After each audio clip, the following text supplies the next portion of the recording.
La afroargentinidad al palo.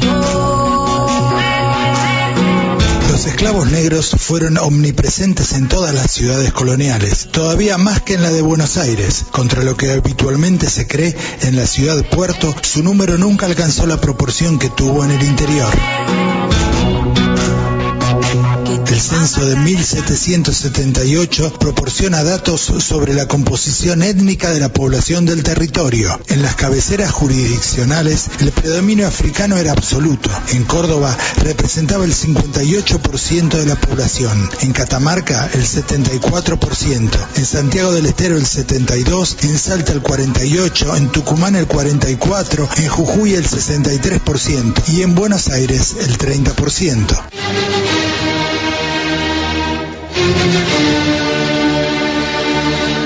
Por cierto, casi todos los porcentajes disminuyen cuando se promedia los esclavos negros de la campaña, a excepción de Tucumán, que tenía en la época una población rural de 16.000 habitantes, de los cuales 11.000 eran negros esclavos. Obviamente no estaban vinculados al servicio doméstico urbano, sino al trabajo servil en los obrajes y las estancias jesuitas.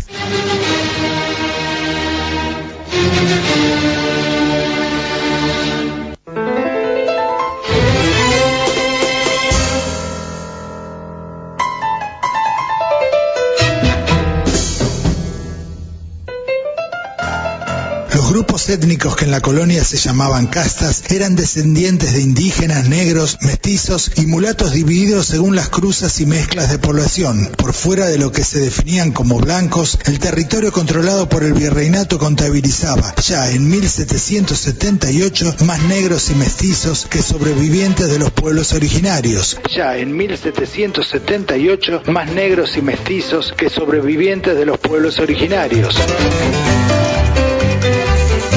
Sin duda, el criollo tenía la piel morena. Sin embargo, su negritud siguió siendo negada por la historia oficial y por la otra también.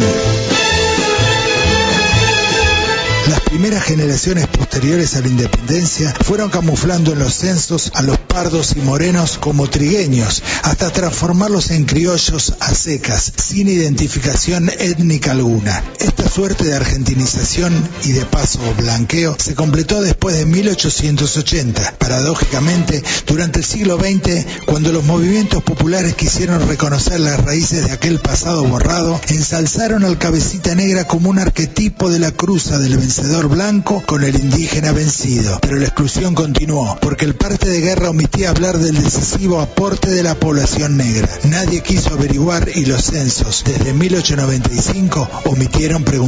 La matriz del criollismo emergía prejuiciosa desde su cuna.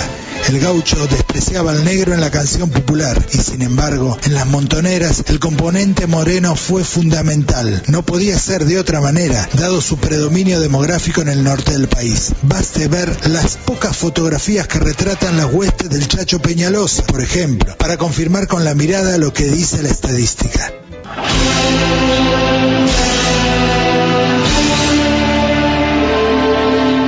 ¿Por qué tanta negación? ¿Por qué tanta negación? No se trata solo de prejuicio, es también la ignorancia de creer que los rasgos africanos solo existen si se observan en la cara de la gente. Pues no, las raíces negras habitan en muchas familias cuyos bisabuelos o tatarabuelos nacieron en el territorio. No es necesario retroceder más de 100 años para encontrar el origen de la sangre de los actuales afroargentinos. ¿Por qué tanta negación? ¿Por qué tanta negación?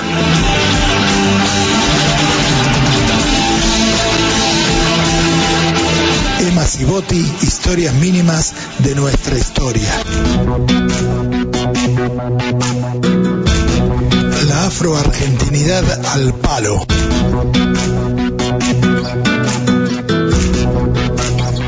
Duerme, duerme, negrito,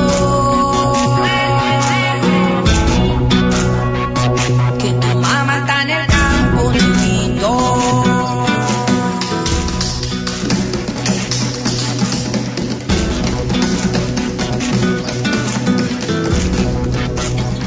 Afro-argentinidad al palo.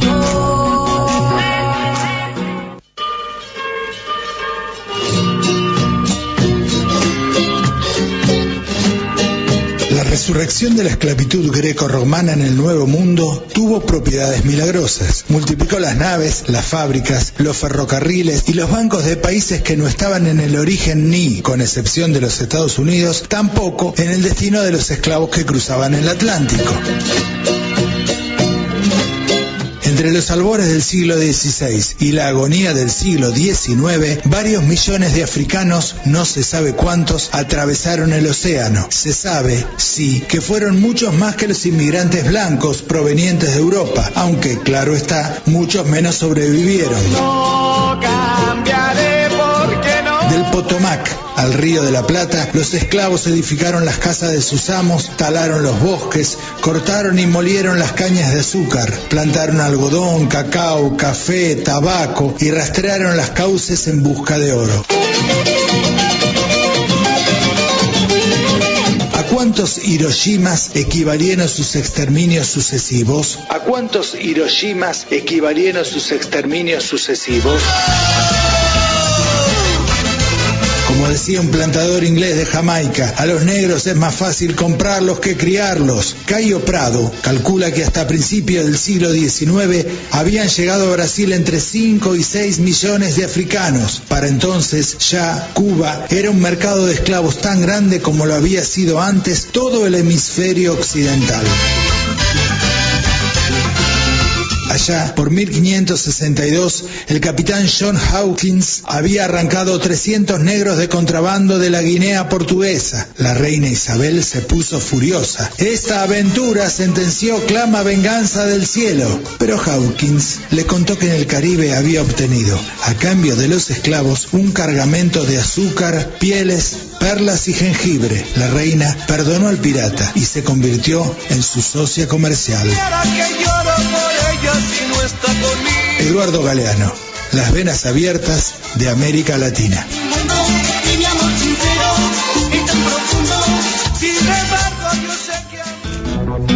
Argentinidad al palo.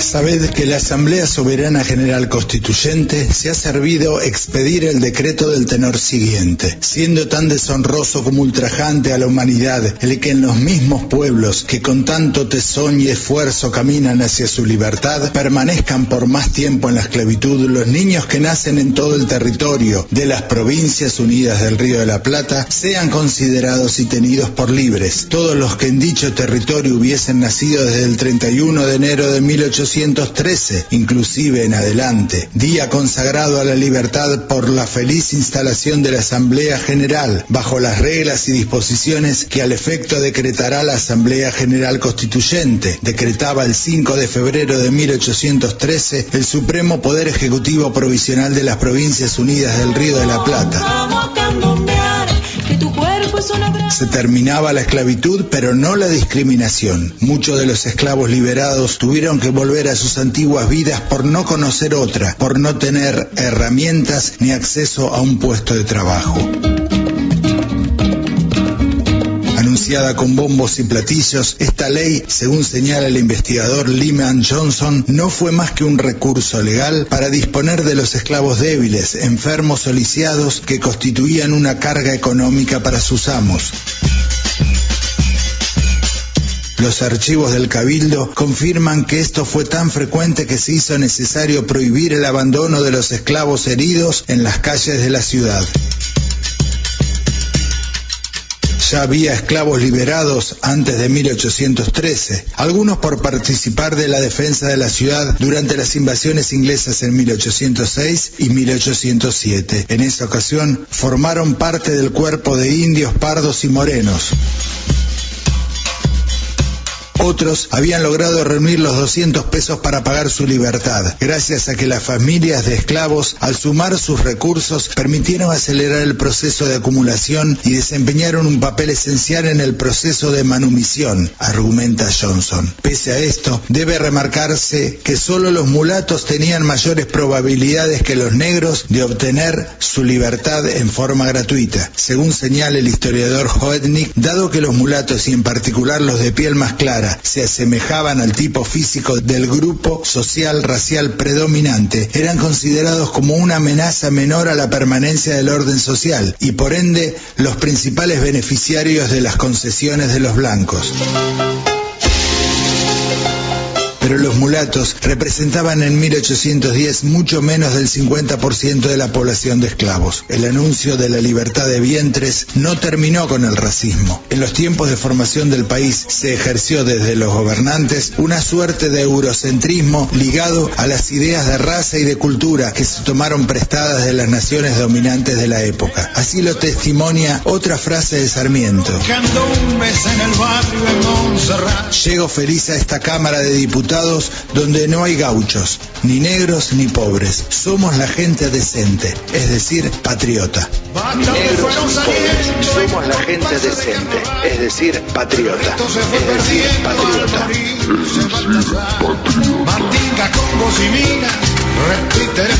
Emilio Ruchansky, Negros en Buenos Aires. Repiten el compás, los toques de sus abuelos, borocoto, borocoto, chachá, borocoto, borocoto, borocoto, borocoto, borocoto, borocoto, chachá, borocoto, borocoto, borocoto, borocoto, borocoto, chachá.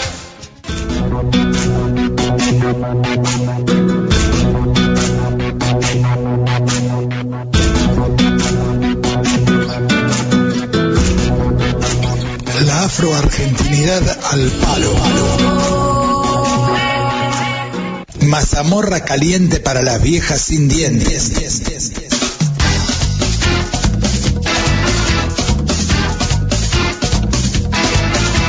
En más de un texto escolar es posible leer que en el Río de la Plata la mayoría de los esclavos se dedicaba solo a tareas domésticas o eran vendedores ambulantes y que eran mejor tratados que sus hermanos de desgracia en otros rincones de América, al punto de que muchos de ellos recibían su libertad de parte de sus amos. Los estudios que se han hecho sobre la emancipación de esclavos muestran que entre 1776 y 1810 el 60% de los casos se debió a la compra de su libertad por sí mismos o por otros, no por bondad de sus amos. En el otro 40%, lo que más abundan son los casos de negras y negros que tras décadas de yugar como tales, ya estaban demasiado desgastados, enfermos o viejos, 45 o 50 años de edad, por ejemplo, para seguir siendo provechosos, y a sus amos les resultaba una carga el tener que mantenerlos, caso que era muy frecuente en las libertades otorgadas en los testamentos.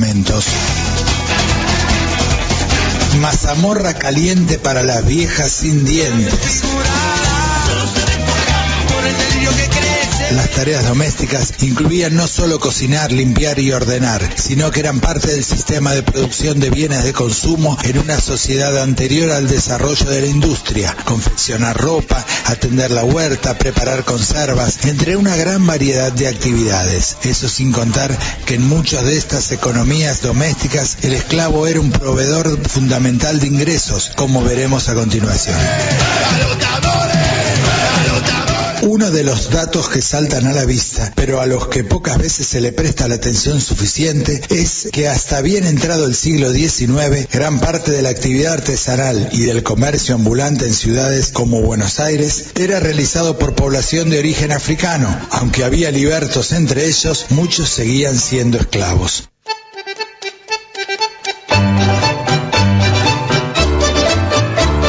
Contracara era que esto daba la posibilidad, es cierto, de ir formando un pequeño ingreso propio con el saldo de los ingresos que excediese el jornal que debían pagar a sus amos. Ese peculio, duramente ahorrado, permitía a los más afortunados comprar algún día su libertad. Mazamorra caliente para las viejas sin dientes. Sin embargo, no se trataba de algo tan sencillo. En primer lugar, porque en la mayoría de los casos el esclavo debía valerse totalmente por su cuenta. Su libertad condicional significaba que debía proveer por sí mismo a sus necesidades, además de pagar el jornal al patrón. Hay que tener en cuenta que los esclavos que trabajaban en estas condiciones cobraban de sus empleadores menos que sus compañeros libres, lo que justamente era una de las claves de todo el sistema. Asimismo, los amos siempre pretendían un mayor tributo de sus esclavos y cuando no lo obtenían, les aplicaban duros castigos que llegaban al encierro y los azotes. Estas disputas a veces terminaban en causas judiciales. Mazamorra caliente para las viejas sin dientes.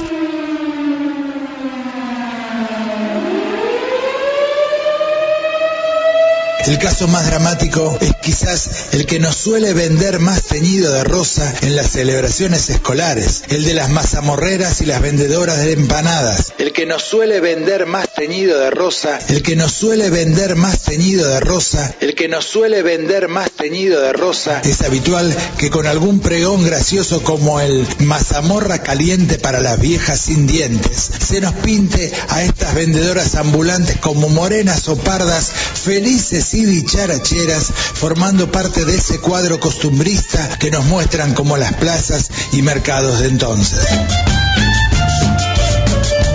La realidad era bastante más cruel. La realidad era bastante más cruel. La mayoría de las mazamorreras eran esclavas que con la venta de su dulce preparación a base de maíz blanco, pisado, cocido en agua, azúcar y leche, debían aportar su jornal a sus amos y con el resto que podía llegar a quedarles, debían acumular monedita a monedita el precio de su propia libertad.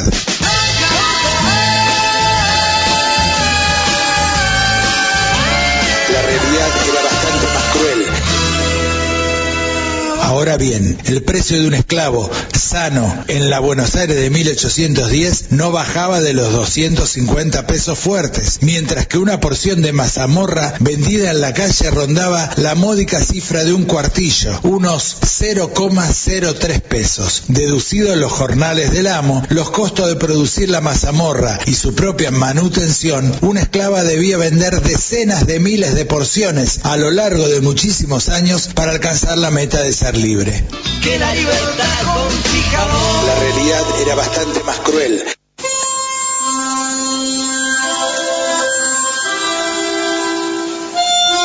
Por este motivo, no debe sorprender que en los expedientes de la época sean frecuentes las denuncias contra las mazamorreras por ejercer una profesión bastante más lucrativa, la prostitución. Reiteradamente, ante los alcaldes de barrio que cumplían, entre otras, la función de policía por cuenta del cabildo, se denuncia a morenas que, con la cobertura de vender mazamorra, arreglaban a plena luz del día citas con sus posibles clientes para horas más tranquilas y con menos miradas indiscretas.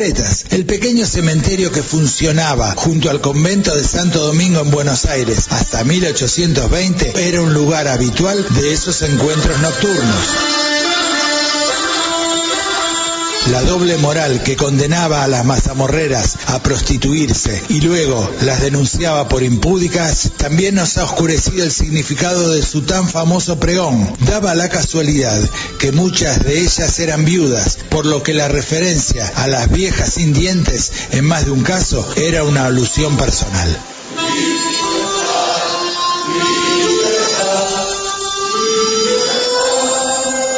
1810, la otra historia de nuestra revolución fundadora, Felipe Piña.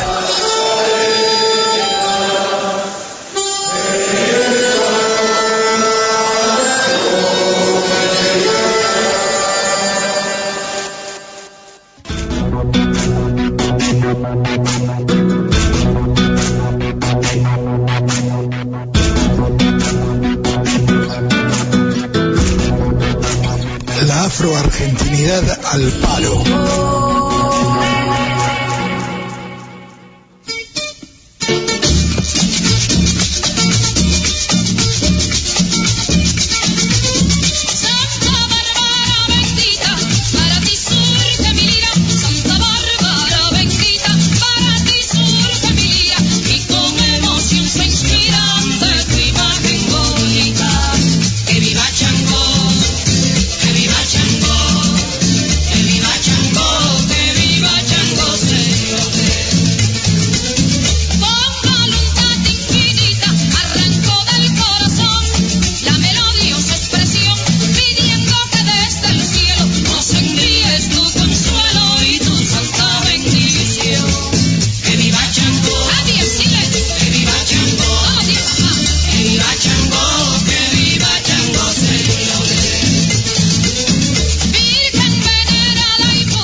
en